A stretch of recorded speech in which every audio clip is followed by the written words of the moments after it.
episode 5 of Shooting from the Hip with the Kingpin, Angel Medina, and I am, as always, the gentleman, Jack Kilby. We are here today to do an episode on a controversial topic, yet one that really has been, much debated over the years in the professional wrestling business, and that is the use of blood. But before we get into that and our special mystery guest who's going to do a run in, Angel, how are you tonight, sir? Man, I'm doing great, man. I had a great. The weekend's already starting good. I mean, it was awesome, but I mean, it can't compare to what you just recently had. I mean, you had a great show this past weekend. Was it May 6th? Yes, it was May 6th at the Earl Armstrong Arena in Ottawa. It was the big Great North Wrestling 15th anniversary event, and my was history made there. Do you No, know what I I heard it mean was. by history?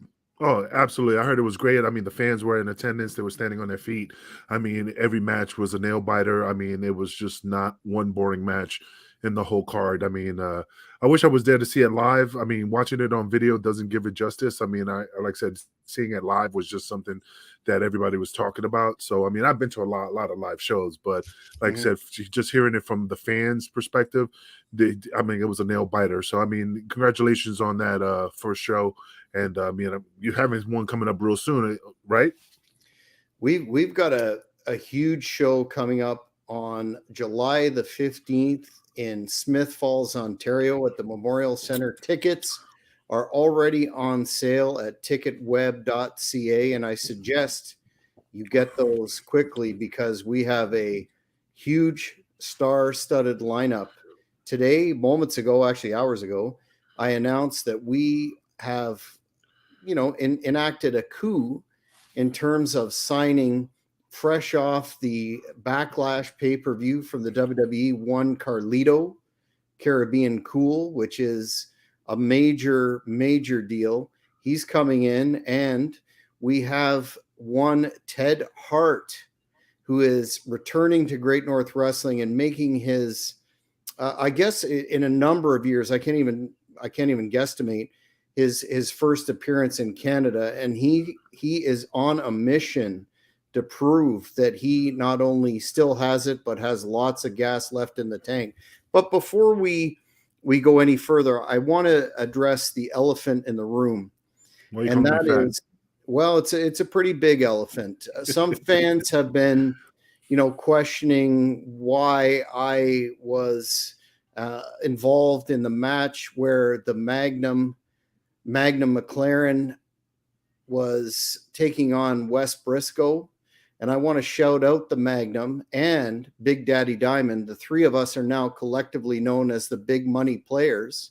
And all I have to say to that is you should always respect authority, because if you don't, there are going to be consequences. And I am pleased to announce that Magnum and Big Daddy Diamond are going to continue their path of dominance in Great North Wrestling and the business in general on July the 15th in Smith Falls. So watch out for that.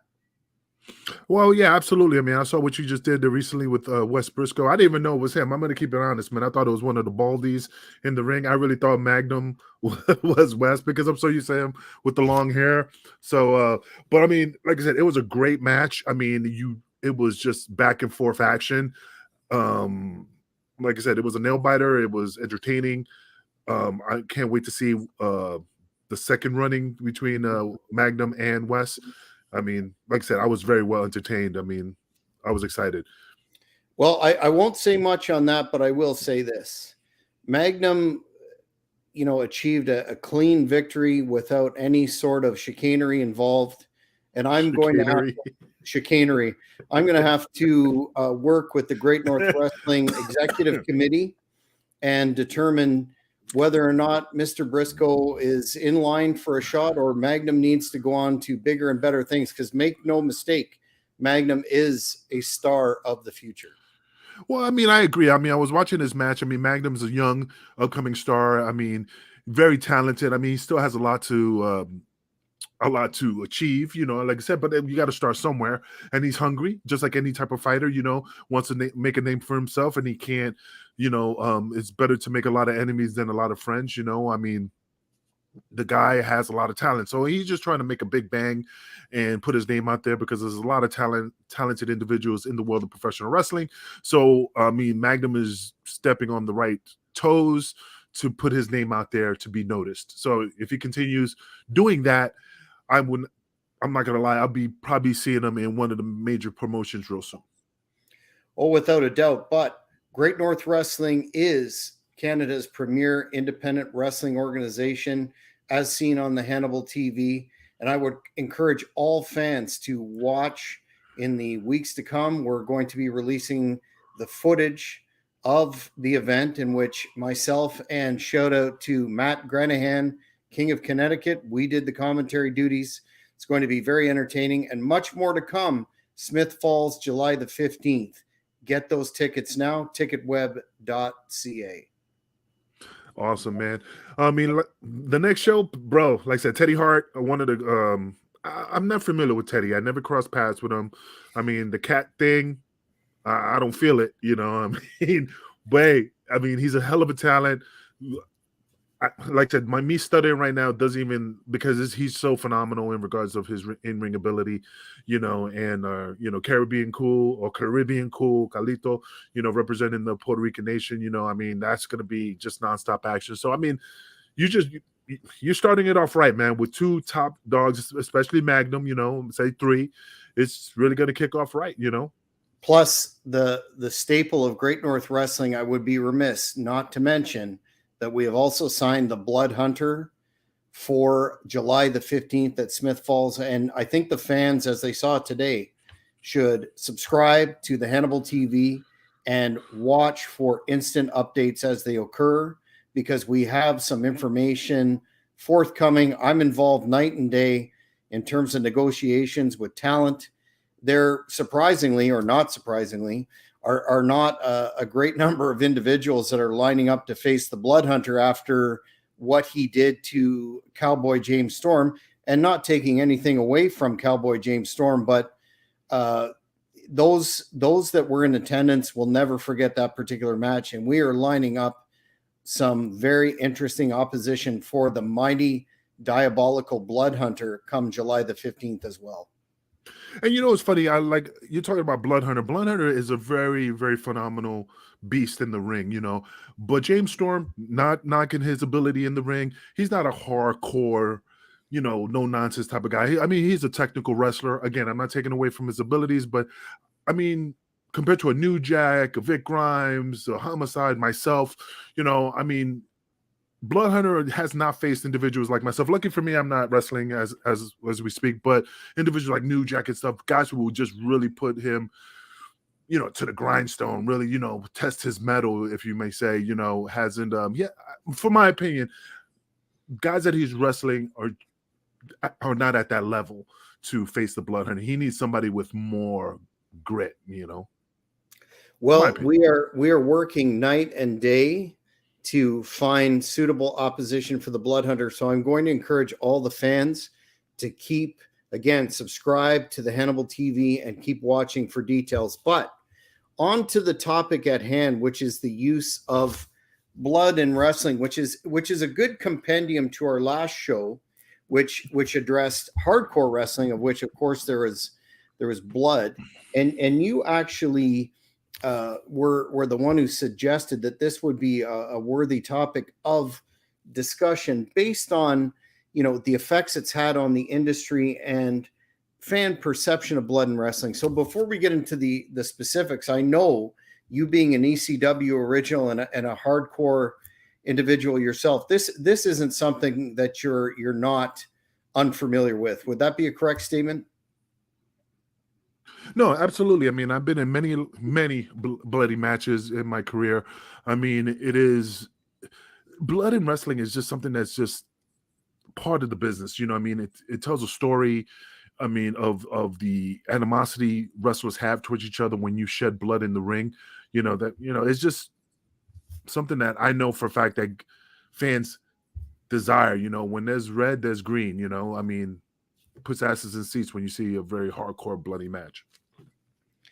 In terms of the polarizing aspects of blood in wrestling, I think we could go through the good, the bad, and the ugly of the use of blood, and you know, taking a look at the fact that we're in a more, what's the word? I don't want to say PG environment, but a more sanitized More environment cautious. for, yeah, more health conscious, et cetera, for professional wrestling. It's certainly not the heyday of blood and wrestling, but if you look at the Backlash pay-per-view that just happened with Brock Lesnar, from what I've seen online, that was his choice to open himself up the hard way and bleed. So there's obviously still a spot for it, or an attraction. But to begin with, what is your opinion in terms of the good when blood is used in wrestling? Well, I mean, you can't use blood. eh, Let me explain it in a better term. The good about blood is that it takes it to the next level in the ring. Meaning, when you start a storyline with a let's just use a New Jack for example, you don't want to have the blood from the beginning all the way to the end, man. You want to build it up. Magnum TA, it tells a story when you get to that. Like I said originally, when you get to that level of shedding blood in the ring, it just builds excitement. Fans love to see that.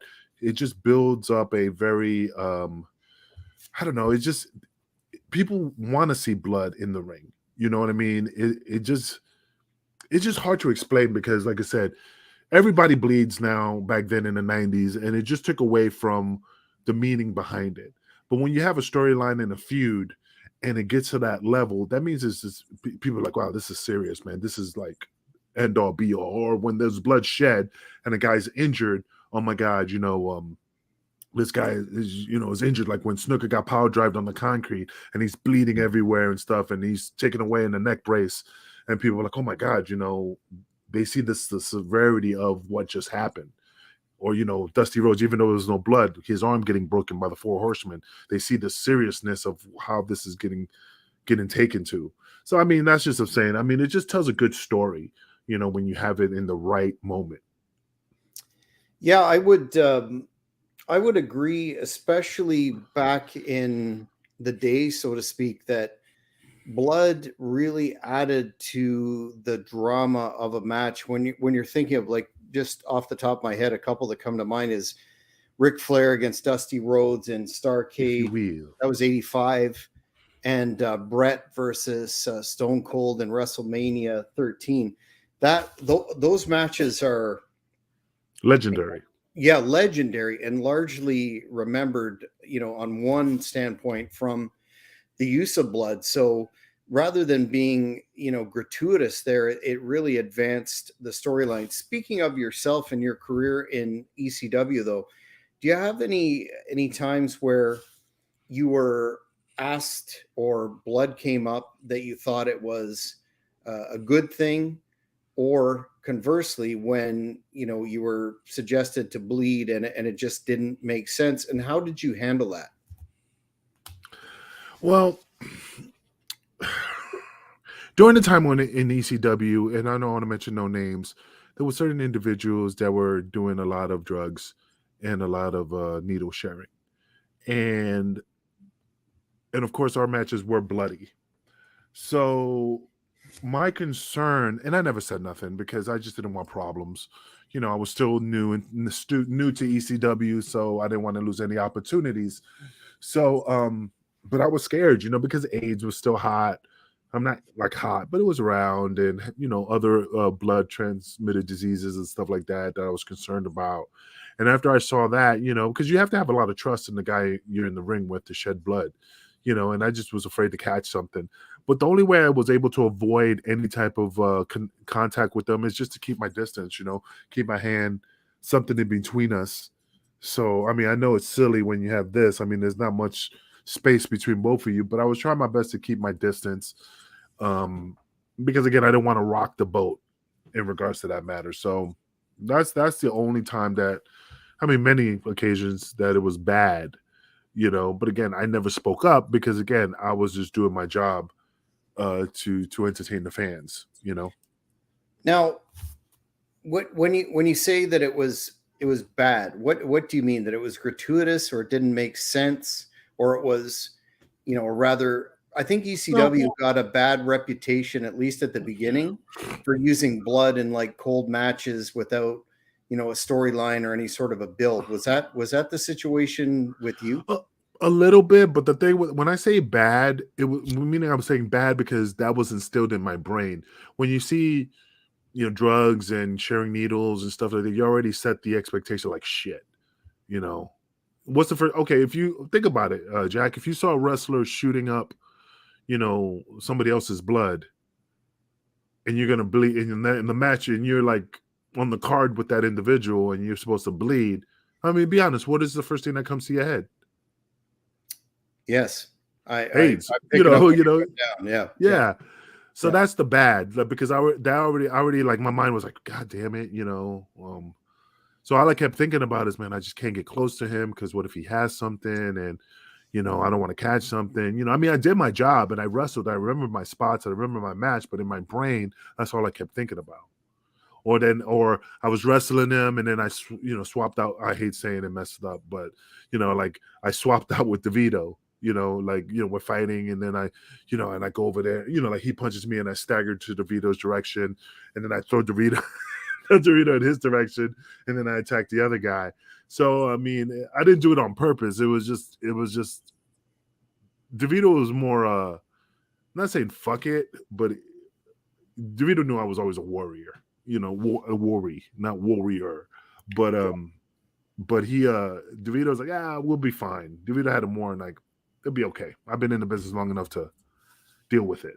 So I didn't mean to like say I threw him to the wolves without him knowing. It's just that, and I told him later. He's like, "Dick, I beg you to tell me," so, But that's all it is. It's just that was my only like. That's when I say bad. It was already in my brain before I walked through the ring. So, how do you feel about coming from the extreme promotion back in the day that gets a lot of acclaim or derision depending on what side of the fence you're on for blood and hardcore? What are your thoughts on the promotion? Well, I hate to say promotions, but the folks that put on the death matches with the light tubes and all that stuff, and people are chopped up and bleeding like stuck pigs out there. We're thinking of most notably the guy that gets a lot of heat to this day for running those type of shows, as Mr. Cornette would say, the Outlaw Mud Show is the IWA, and Mr. Ian Rotten. What are your thoughts on that? Do you not think that is really difficult to sustain the interest of fans and become such a niche audience, on top of a niche audience? I'll pronounce it correctly this time. Well, I mean, but you got to look at it like this. And I'm just making a joke, but it kind of falls into that spectrum. It's like watching porn, right? Some people watch porn and they go, dude, I'm just tired of I need a storyline. I need Jack the plumber to come to the house and goes, hey, miss, I'm here to clean your pipes. And then, and it builds, and and he goes, oh my God, it looks like you got a big tool there and then some. And, and then all of a sudden it builds up. But sometimes once you get to just like those edit videos, and you're like watching it, like, oh man, after a while it gets boring because you're just going to the meat of it. You're not building up anticipation. You're not building up the excitement. Like I said, watching porn, you're like, oh, here it comes, and it builds up that excitement to see the magic moment. So yeah, I mean, it is a negative when Ian Rotten, and I don't care. I don't give a fuck about Ian Rotten because his show sucks. And I keep it 100. It's just that it doesn't have a story. People just go there just to see blood, and there's nothing that makes any sense of why they're doing it, why they have animosity towards each other, why are they, killing each other with fluorescent light bulbs.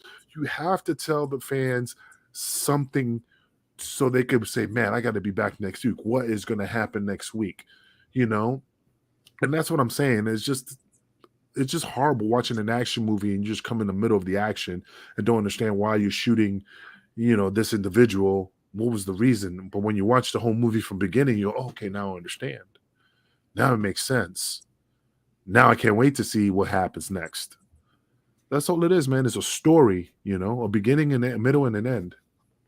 What about the major criticism that you hear from some of the quote unquote old timers that, and I'm speaking of mostly Jim Cornette, that if you're continuously doing these sort of things with the, your opening move isn't a lock up and a hip toss, but a smash on the head with a barbed wire baseball bat, that, it used to be called hot shotting, but it's really desensitizing your audience. So you have to go, you have to top that show after show, or else it becomes, commonplace. And it's really unhealthy for a promoter or a booker to encourage these things, because the pressure will be on the wrestlers to top it. What do you think of that? I mean, you're right. I agree 100%. It's just so hard to, like I said, I mean, Jim Cornette's correct. You'll always be known for something like that, just simple. Again, I'm not trying to be a dick with everybody, like Nick Gage, not telling a story and fucking almost slicing his arm open and fucking almost dying. And for what? There was no, I mean, if you're going to do something like that, you got to at least have a fucking story. Like, oh my God, the fucking feud that these guys had. And at this point, Nick Gage almost lost his arm, and, and you build that story, like he can't come back to wrestling because he has no feeling in his right arm or left arm or whatever, and he's going to rehab. Was that not Arquette? I can't remember. I just remember seeing the clip of it, and he did something where he fucking just gutted his arm. I think that was David Arquette, and that was no, that was that was David Arquette. But now I got to look it up. But I think Nick Gage did slice himself under the arm. I wouldn't be surprised knowing Nick Gage's work with the pizza cutter. But the Nick Gage with the David Arquette, I saw that documentary, and that happened. Sorry, I'm just trying to see if I can find it. But I mean, what do you think? I mean, you asking me these questions. You've been in the business quite a while. I mean, do you feel that once you start something like that without building a story, you'll always be known as it's just like the clowns at a rodeo. The clowns are there to get fucking run over by the bull. So there's no surprise. Oh, here comes the clowns. They're gonna get tore up. You know what I mean? I think we've talked about this before in other contexts, but the major detracting factor for me about gratuitous hardcore and blood is the fact that it becomes a substitute for what do fans and actually, the wrestlers and the people behind the scenes, what really makes the product something that is memorable and good. It's storytelling, and it's creating that emotional response with the audience. And I think you can plumb that well a couple of times, and then it just becomes something that, fans aren't going to react to. And at the end of the day, a lot of people will say, that was an interesting match, blah, blah, blah. The actual product in the ring is secondary to, did they tell a great story? Why are everyone now popping over the bloodline? Because the storytelling was so good. Do you remember necessarily the match between Zayn and Owens against the Usos at WrestleMania? I saw it. I don't. But I do remember the outcome and the fact that you have an emotional connection with the audience. And that's what Great North Wrestling is trying to do, provide a traditional based product with storytelling and angles that go from, show to show, but also incorporate, we have to change and move on, but you will never see gratuitous. It has to make sense in Great North Wrestling. If there's blood or a spot like that, or it's integral to a character and their development, fine. But you're not going to see the row of light tubes come out and, a 20-man battle royal where, it's just blood. That to me is not appealing, and it's not what I believe the fans really want to see. No, I agree. And just to go off track, and the reason I was looking down is I was looking for that information, so fans, I was not being engaged. But in 2009, Nick Gage did fight in CCW against Thumbtack Jack, which he cut his arm, and he was Thumbtack Jack. It was the 8th Or not annual bout of Combat Zone Wrestling in 2009. And then Nick Gage flatlined for 7 minutes, supposedly for 7 minutes, when he was getting like helicoptered to. Oh yes, I remember that. That was in a backyard somewhere outdoors. Correct. Yes. Yeah. Okay. So that's the moment where he almost died for the business, and that's anyway. I was looking it up so I could at least have the facts to the story that I was talking about. And no disrespect to any.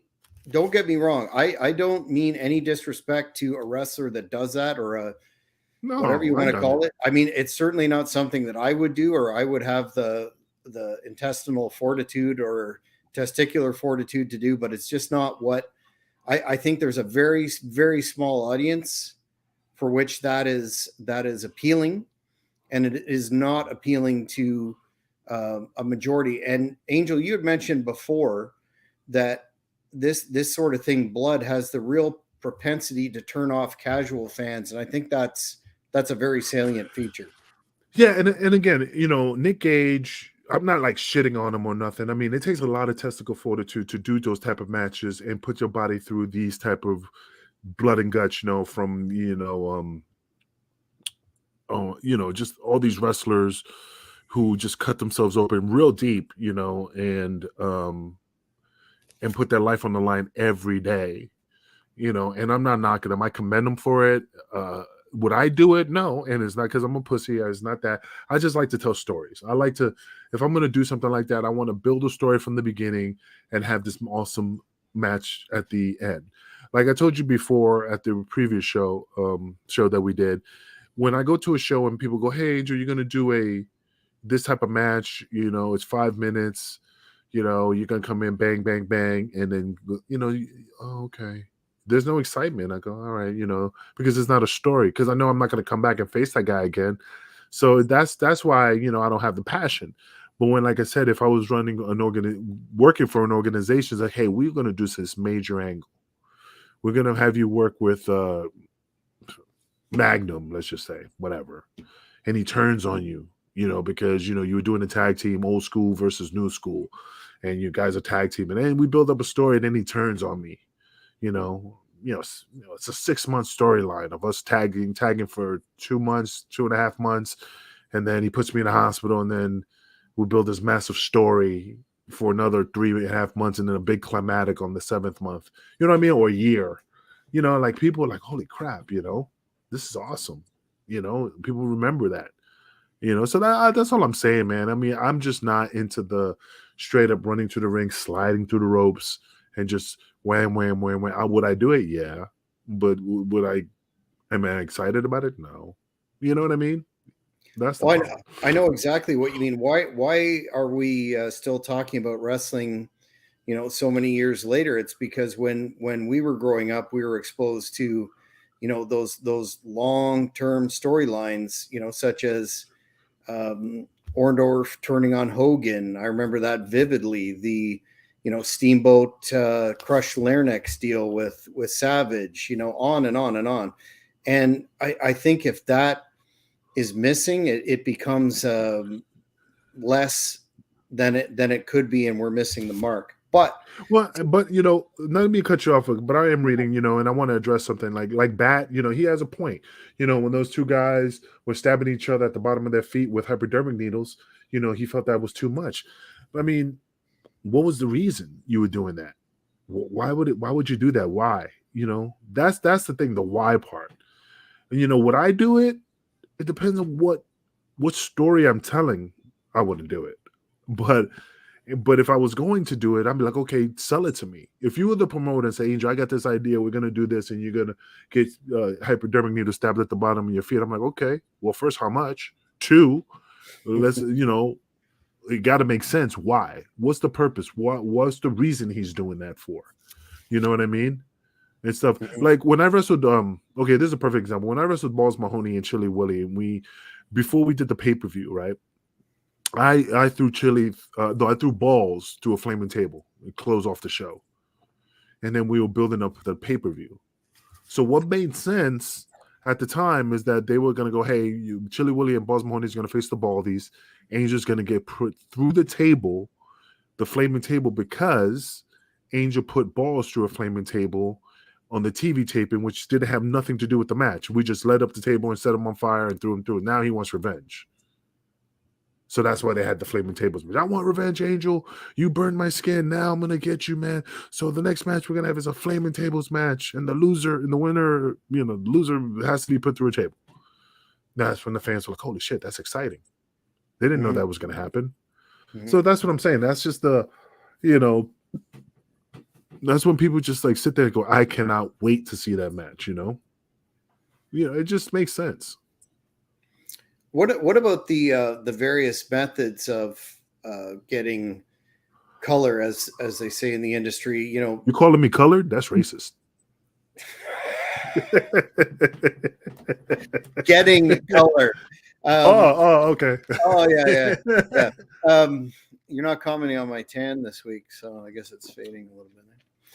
The major method that we think of is the using the blade and even the blood capsules and all that sort of stuff in the mouth usually.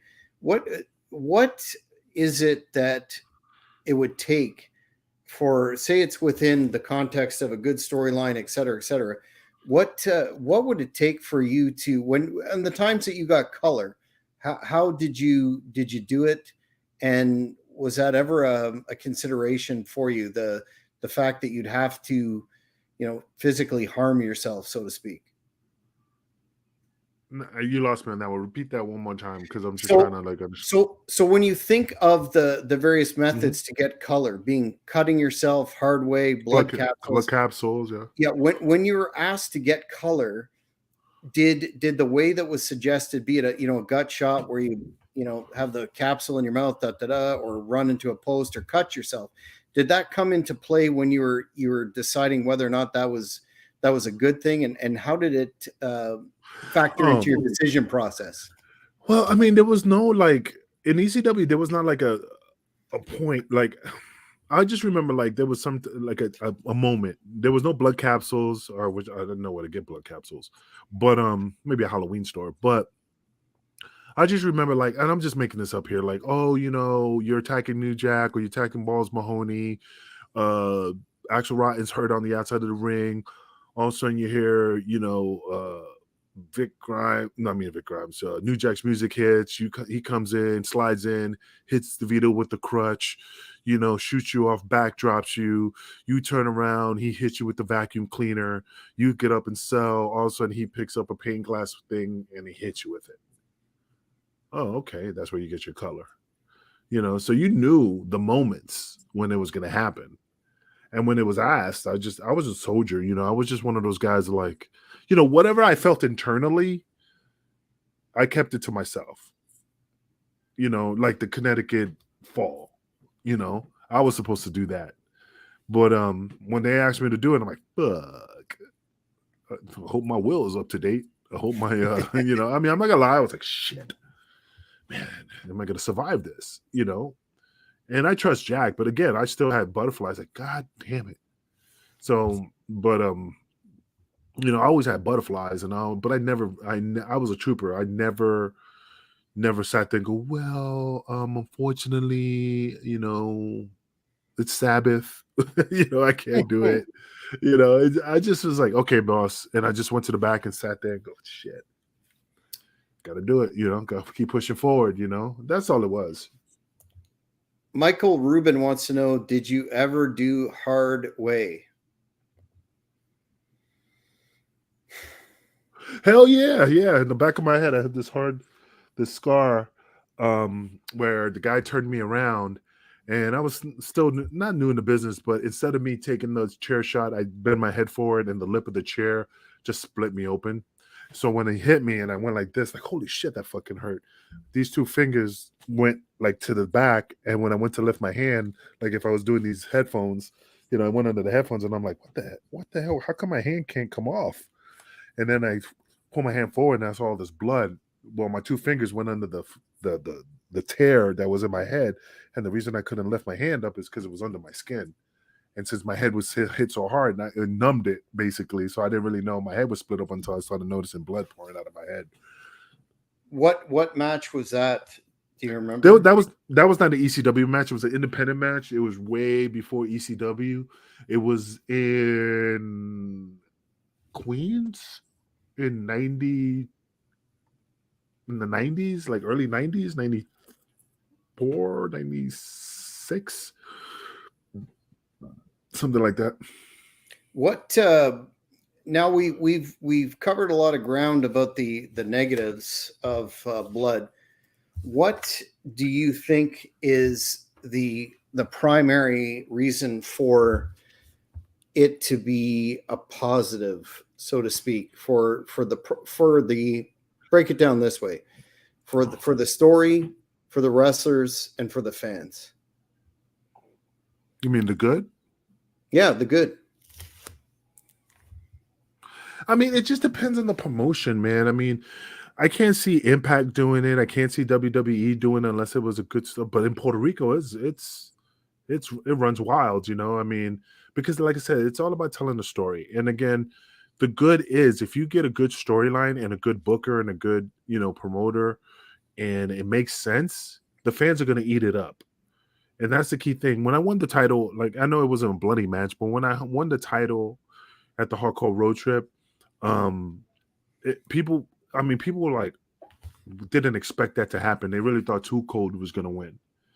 And when we swerved them and I won, I'm not going to lie, people were like there was that pause, just like I'm doing right now, like almost like the, you know, Brock Lesnar losing, Brock Lesnar beating Undertaker. The guy was like, holy shit, what?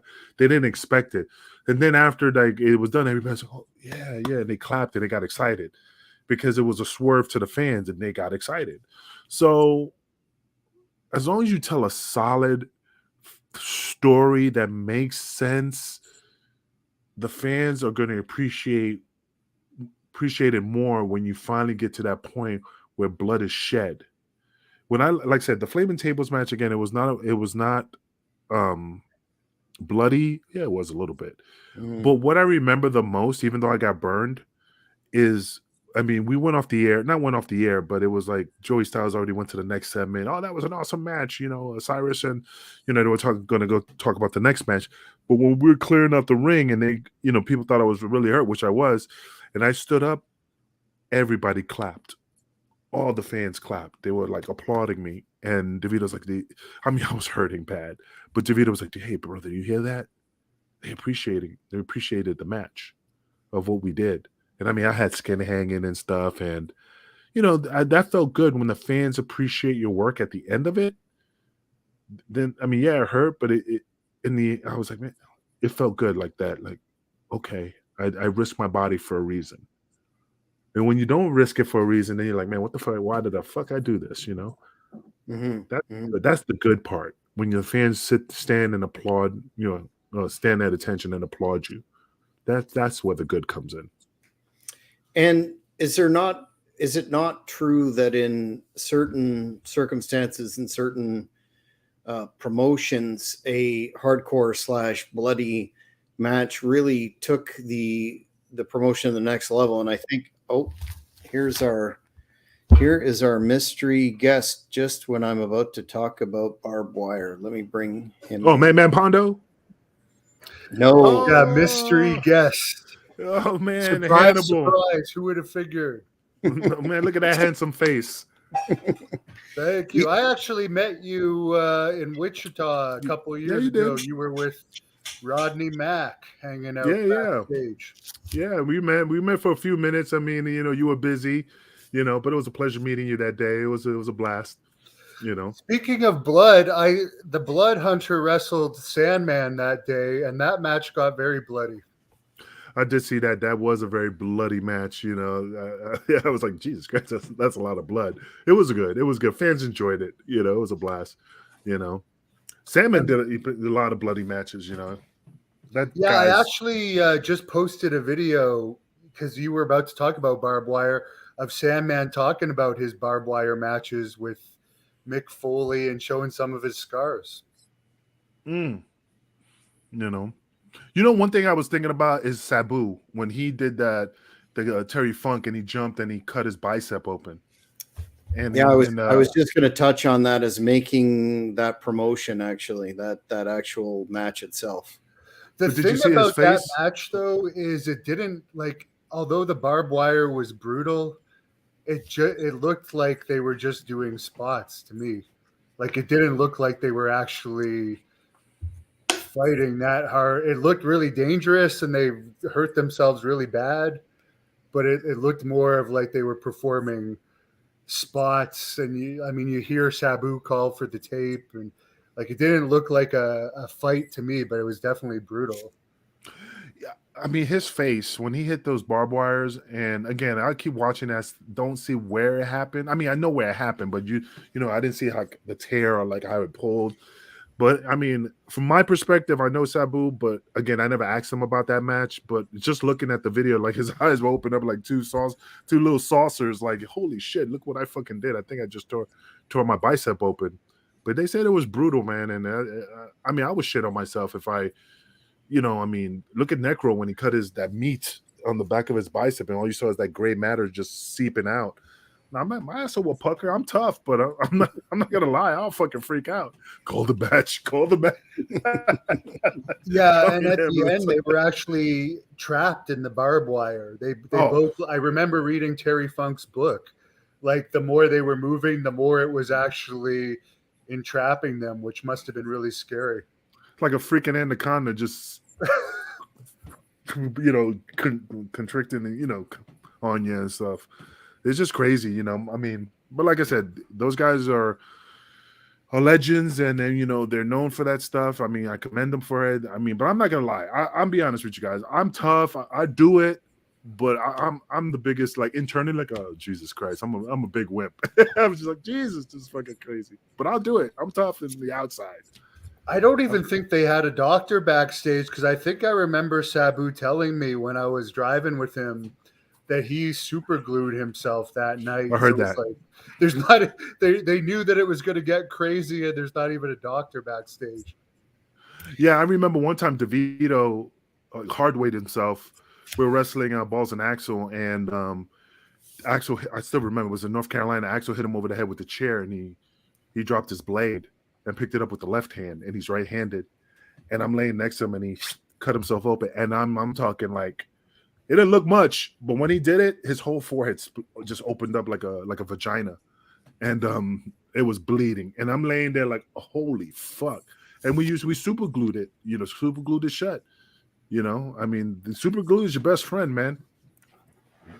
We were just debating back and forth, Hannibal, the merits and negative aspects of blood in wrestling. And I know you have had an extensive career, thinking of your time in Puerto Rico and elsewhere, where you're quite acquainted with that style. What in your view makes blood a positive in a match, and conversely a negative?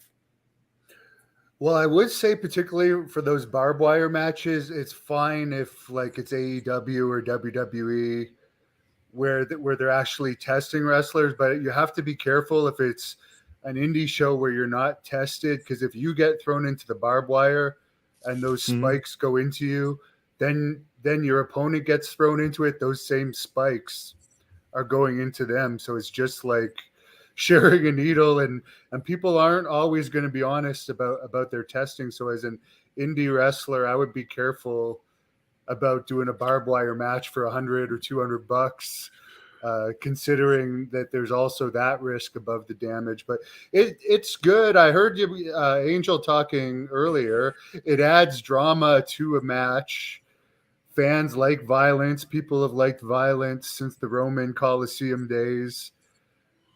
That's why Abdullah the Butcher and the Sheik were so popular, doing all that crazy blood, taking it to an extreme. Of course, you don't want to do it every match on a show.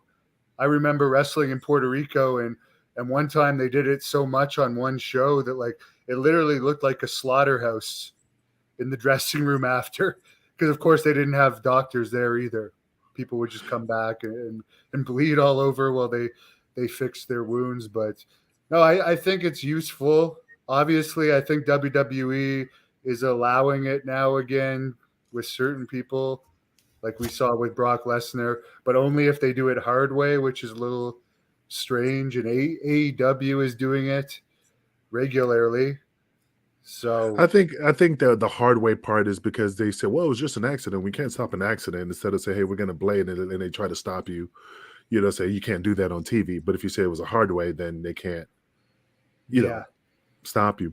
Hannibal, quick question. I mean, you, like I said, you wrestled in Puerto Rico. I wrestled in Puerto Rico. When I wrestled in Puerto Rico, the blood matches there seemed kind of a little bit different, that the fans appreciated it more, and their storylines are just more, I'm using the word robust. When the fans finally saw you bleed, it meant something, and they got more excited compared to, my opinion, in the U.S. I don't know. I always love Puerto Rico, the way they just react to us when we're out there, and the wahs, and when you get hit, wah, wah, it just still gives me goosebumps when you hear the fans go off that. So, I mean, do you think in Puerto Rico, they just see it a little bit different than they do in the U.S.? Well, to your point, I think I didn't see Backlash myself other than clips, but I heard it was one of the loudest wrestling events of all time, being in Puerto Rico. And But even your Carlito experience, got the loudest pop, apparently, who's coming to Great North Wrestling July the 15th. But they like violence there more than in the U.S., I think. They're used to it. It's a violent culture. They still allow cockfights and stuff. So I think they enjoy the violent style more. I never bled all that much in Puerto Rico. I think I only bled once in IWA and maybe 5 times in WWC. It was more the local Puerto Rican guys that like to do it, I think. I don't think the Americans did it that much. Did you have to bleed much when you were over there? Yeah, but it was always built with the Glamour Boy Shane. I did matches with him, but it was built up to it. And then when they put me in the hardcore matches, it still was like built up to it. Because even when we were back and forth with the title, it was just almost like the 24-hour championship. It was just back and forth, back and forth. That's why I'm like 7-time champion. But when I did wrestle Shane, there was no blood, and it was like, when we finally got our hands on each other and when blood was dripped, fans were just exploding, and I still remember enjoyed it. It made sense. I don't bleed for everybody. I gotta have trust. Yeah, exactly. And if you bleed for someone, it's like kind of a sign of respect that you're willing to go to that length to make them look good. And by the way, there's a picture from that night in Wichita.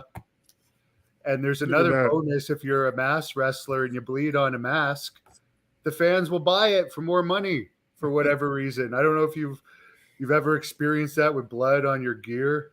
Did you notice that fans pay more for that? Yeah, absolutely. Blood is green, man. Red is green.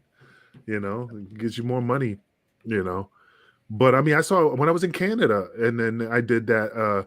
One of the guys, some fan bought some guy's. I think, what was his name? God damn it! Now I forgot. Chaos. It's Chaos. Well, anyway, he bled all over his shirt. It was white, and the fan bought it. I mean, it was like ridiculous money. And then they posted on Facebook, and it was framed, and it was brown. Yeah, that happened once actually when I wrestled Abdullah in a match. I guess we went into the crowd, and I got blood all over someone's shirt. And this was for a different promoter, and he was all mad at first, saying that I'd have to pay for the shirt. And then like 20 minutes later, he came back and he wanted me to autograph the shirt because the fan was so happy that he got our blood on the shirt. So the fans love it. And I think at that same show, my friend was watching it. And this is kind of a funny story. After the show, some guy from the town takes his finger, dips his finger in the blood, in one of the puddles of blood that's around the ring, licks it, and he tells his friend, "Hey, I told you it was pig's blood." As if like we're carrying bags of pig's blood. Fuck that, dude. That's. I mean, like I said, there's a lot of things that fans do that I'm just like, I can't believe that motherfucker did that. I mean, you don't know us. You don't know what we have. You know, just because I'm Angel doesn't mean I'm fucking. I mean, I am clean, but you know what I mean. I don't take a risk like that. You know, did you get paid more for blading? Yeah, a fan wants to know. Michael Rubin wants to know: did you get paid more for blading? Fuck, what the fuck? No, I'm not gonna blade for free.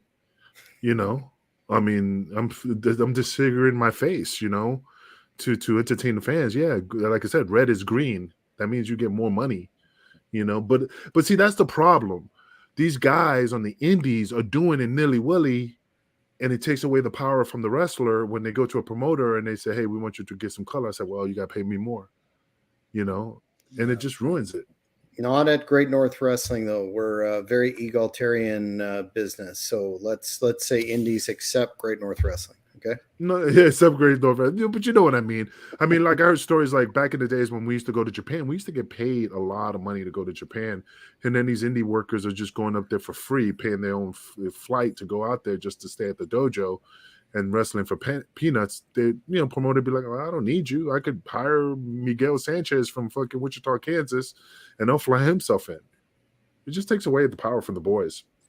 Puerto Rico, they never offered more to bleed, though. I remember turning down once at one point because Carlos wasn't always honest with his pay. Sometimes he'd go for a week. I don't know if you ever wrestled for WWC. No, but I heard stories.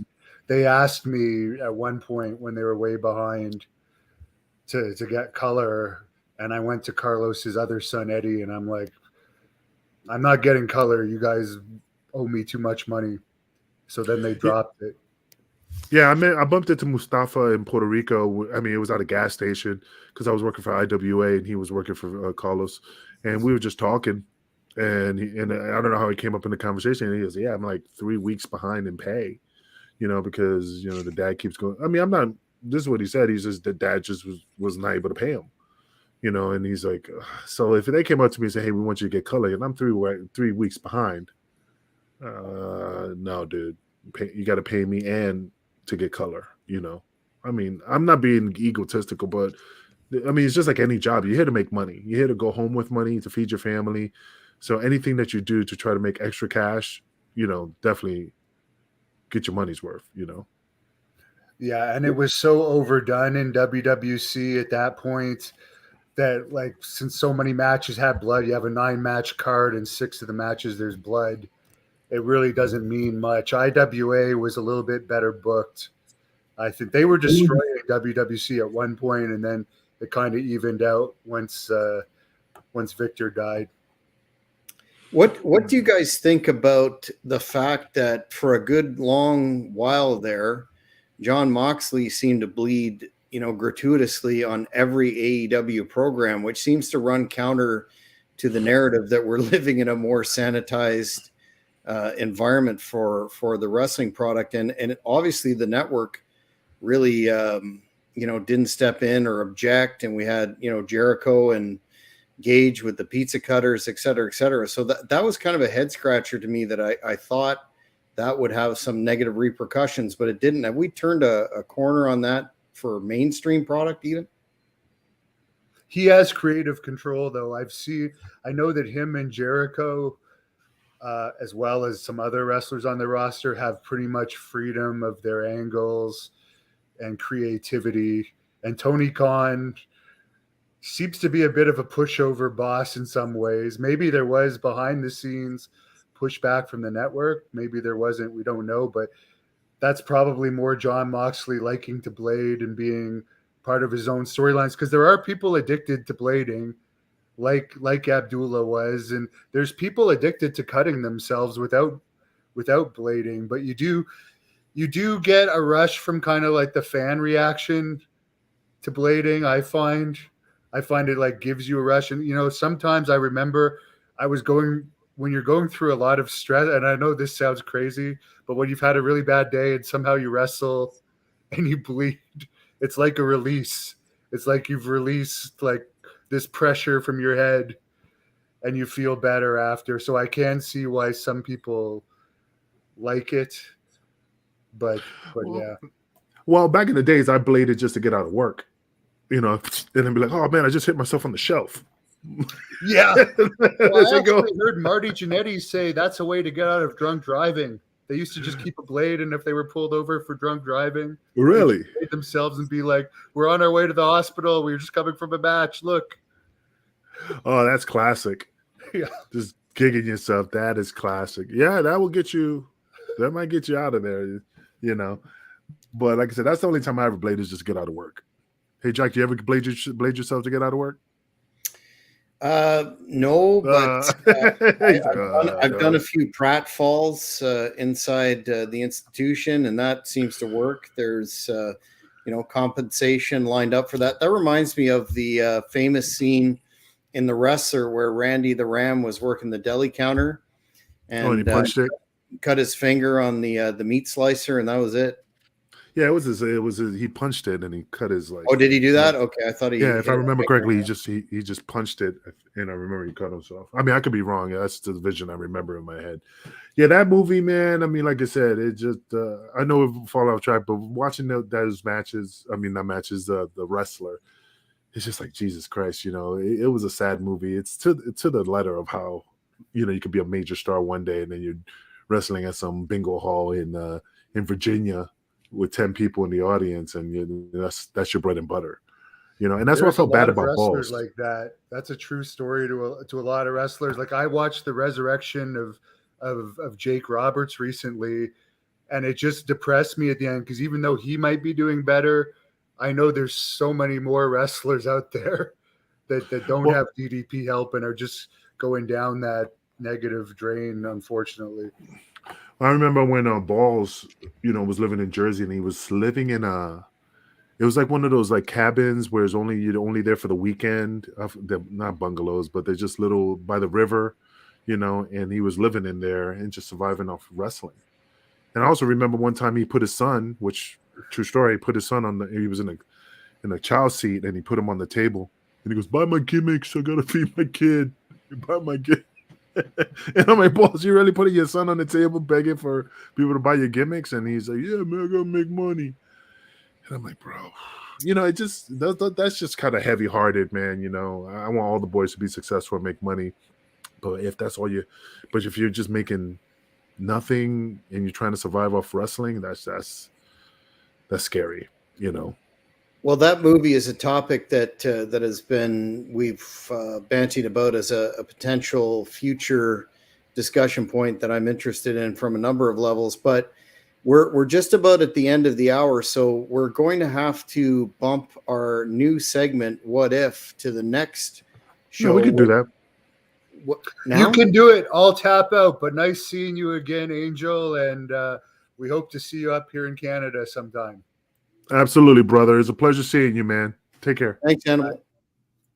No, I mean, we don't have to do it. We could do it the next show. Like I said, I said that I meant like we can do it next time around. Yeah, I think we should.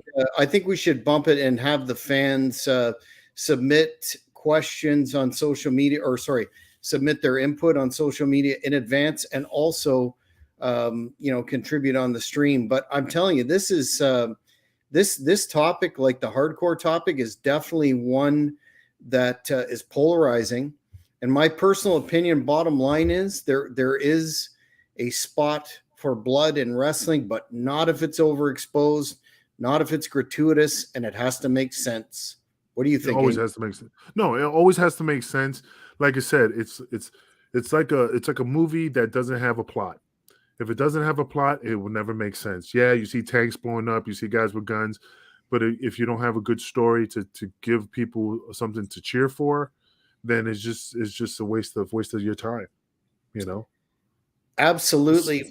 Well, speaking of hardcore individuals, I want to take a second and plug the fact that our next episode 6, is going to be within near record time, because on May the 16th at 7 p.m., we have one of the gangsters, your colleague, a man who has really cut his own path in professional wrestling, a fascinating individual, and that would be Mustafa on Shooting from the Hip. How do you feel about that, Angel? No, absolutely. I'm pretty excited because I never was in the ring with Mustafa. I mean, there's some stories. There's some stories about when he left, and I was supposed to do an angle in regards about Mustafa's leaving ECW, and I would like to talk about that because at some point it was supposed to be. I remember New Jack telling me that he was trying to start in the New Gangsters and he was looking for a replacement for Mustafa, and I was in the running for it. But then, of course, things went its own path, and the Baldies came into play. So, I would love to talk about that. You do a show on the stables you weren't selected for, unfortunately. Oh yeah, absolutely. But again, it's just so funny. Like I said, find out why he left. In regards to what happened, and and maybe he's not aware of what I was supposedly be his replacement, supposedly. And I could tell you the story of that night of what we did to try to build it up. It was freaking that night. Let us save that and many more for next Tuesday, May the 16th at 7 p.m. Eastern. Fans, if you want to get your questions in for Angel or Mustafa, please submit them. Watch the live stream, and we'll incorporate them into the show. Absolutely, man. I just wanted to appreciate all you guys watching the show. Bat, thanks for the compliment. Scott, awesome. Craig, thank you for being on. We appreciate you guys. I know we didn't talk about the things you were talking about, but we'll definitely do better next show. But again, I was watching. I appreciate you guys for giving us the support. So, just tune in next week and ask those questions, man, or send us those questions so we can talk about them. Yeah, this in conception, when we were talking about this, is a fan-friendly show. And fans, if you have ideas for shows that you'd like to have covered here on Shooting from the Hip, send them to the Kingpin or myself, and we'll definitely take that into account and possibly say shoals again, because you said shoals. Like, you mean shows? Shows, not shoals. Shoals is Dr. Scholl's when you put in your shoes. Shows. I'm Canadian. I have an accent. I hear that all the time. A boot. Exactly, my man. Like my whatever. My New York accent. That's right. I love it. It's a classic, brother. But again, I appreciate you, Jack. Again, awesome show. I wish I was there. I'm excited about the next show. Carlito's going to be there. Dude, fans, keep an eye out. There's going to be a lot of surprises, a lot of announcements. Don't miss it. You ain't going to regret it. I'm telling you, it's Kingpin approved. And that is the stamp that everyone wants to have but doesn't. So before we close, I'll just do one last plug. Fans, go to ticketweb.ca. Smiths Falls, July the 15th, Great North Wrestling, our second event in this season. It's going to be huge. Carlito will be on the card. Ted Hart, my main man, Magnum McLaren, and the big guy will be on the card, and many, many more. Oh, Jeremy Prophet, the Canadian champion, will be on the card defending the title. We've just got a loaded show for those fans. And as those that were in Ottawa can attest, nobody left the show unhappy. Everyone went home happy, and we're going to do the same in Smith Falls. So check it out. Get your tickets now and get them early. Kingpin. Absolutely. And Craig, definitely keep that in mind. We'll definitely ask Mustafa about what you just asked in regards about him doing another gangster with somebody else, and see what he says. Yep, fans. Once again, get your tickets, but get your questions in for the show on Tuesday. It's going to be a banger. And for the Kingpin, Angel Medina, I am the gentleman, Jack Kilby. See you next time on Shooting from the Hip. Thank you for watching the Hannibal TV. Please like this video if you enjoyed it, and click the subscribe button to not miss any of our latest shoot interviews, match videos, or news updates. Follow us on Twitter at the Hannibal TV for instant updates.